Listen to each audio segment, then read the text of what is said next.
Hi everybody, I'm Sharice Terman. I'm a licensed Connecticut realtor and I just wanted to come on and do a quick video to talk about an important topic because it's focused on building your team. Yes, your team. And yes, you will be surrounded by a team as you embark along this journey of home ownership.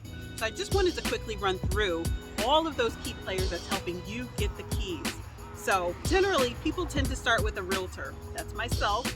I am your person from the beginning to the end. So I'm your guide. I'm helping you find the perfect home. We're going out on tours, kind of getting familiar with what's out there, and I'm helping you negotiate the best deal, right? So I'm your person, and I'm your person along the way. If there's questions I can't answer that's maybe more specialized for an attorney or an inspector or some kind of contractor, we'll work together to figure out, to make sure those people are right there to answer your questions. But really, a critical person is your lender. You can't buy a house in some cases unless you have a boatload of cash. You're probably going to need a lender to help finance the deal, right? So you're going to want to work with a lender, a really good lender. If you don't know anyone in Connecticut, I work with a lot of lenders who have helped my clients in the past, and I'm helping to patch you through and connect you to a really good lender. But your lender is your person also along the way. You have your loan officer you're going to start with having conversations with, providing them all of the information they need in order to give you a pre-approval.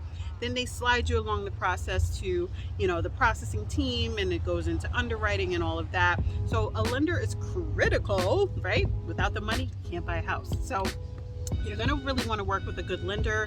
Another critical person is your attorney. Yes, Connecticut is an attorney state. You need a good attorney to work for you. You want to make sure that the house you think you're buying is the actual property that is being conveyed to you, right? So they're checking the title history, all the, about 40 years worth of ownership. They want to go back to make sure that it was properly conveyed to the next buyer and to the next buyer, and that years after you own it, no one's going to knock at your door and say, hey, I own that house and I never sold it to you. You don't want to be in that situation, right? So an attorney is there to do all of that background check, but also check to make sure there's no liens on the property, that any unpaid debts aren't attached to that property that will convey in the sale to you. You don't want to incur someone else's old credit card debt or tax lien debt or a mechanic's lien where they had some work done in their property and never paid the contractor. So that's what an attorney's job is as well. And they can also check the background on whether there are any open permits on there, whether the previous homeowners had permits closed out with certificate of occupancies. We call those COs. So they can also check that as well. Attorneys are important. Your next important person is your licensed building inspector. That person you're going to hire as soon as your contract gets accepted and you're like so excited and you're ready to roll. So you're going to hire a good inspector. I can also recommend some good inspectors to you as well that have helped my clients in the past.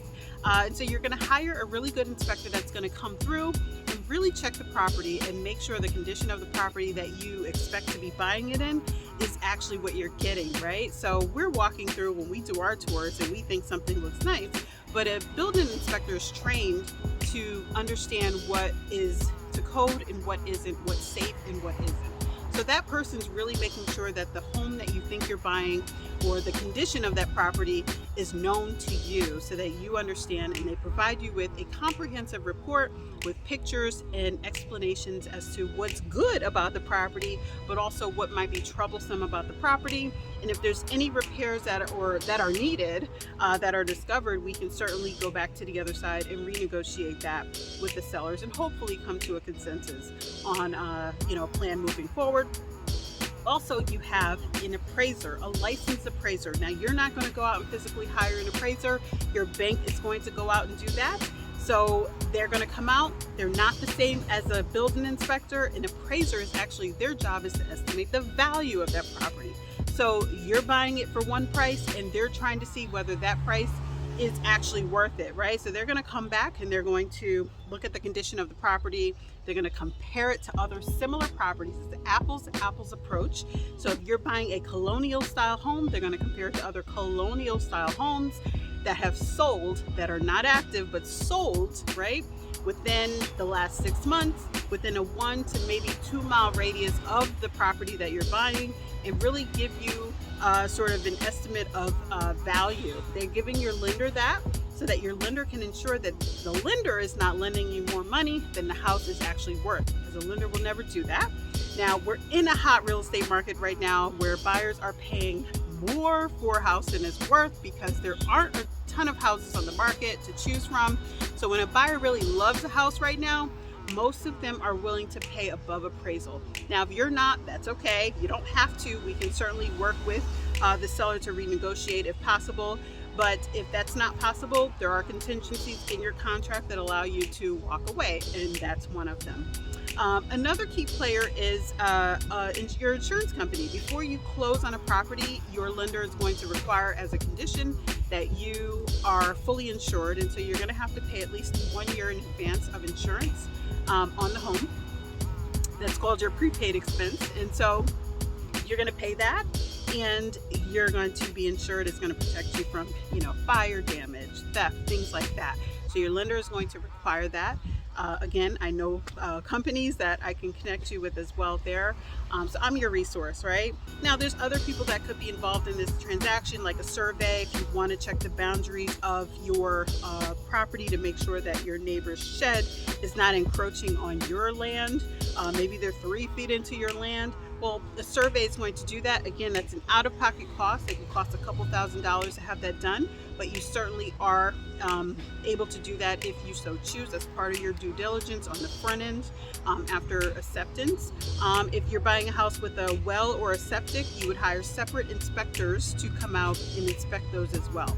So again, these are all the people that's surrounding you, informing you, and making sure you have what you need in order for you to make educated decisions about whether this home is really the right home for you.